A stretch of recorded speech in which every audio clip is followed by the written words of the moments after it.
50 years ago, a great American in whose symbolic shadows we stand today signed the Emancipation Proclamation.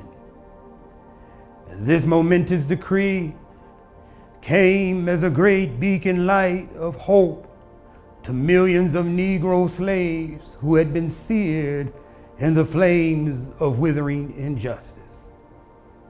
But 100 years later, the Negro still is not free. So I've been asked, what does it feel like when reenacting the I Have a Dream speech? And some have considered that I do it for entertainment or perhaps for enjoyment. But the feeling is very painful. It's a pain that is very existential. I'm very passionate about it because I realize that his ultimate message was a message of love.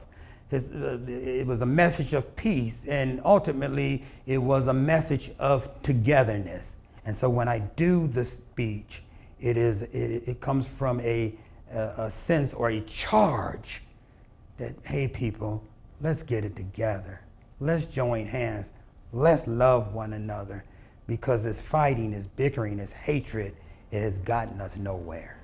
Let us not wallow in the valley of despair. I say to you today, my friend,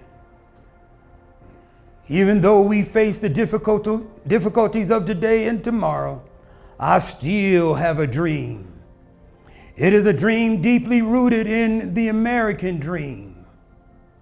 I have a dream that one day this nation will rise up and live out the true meaning of its creed.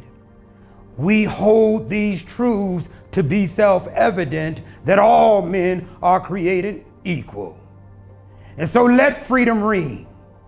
And when we allow freedom ring, when we let it ring from every city and every state, when we let it ring from every hill and every hamlet, we will be able to speed up that day when all of God's children, black men and white men, Jews and Gentiles, Protestants and Catholics, will be able to join hands and sing with the Negro in the spiritual of old.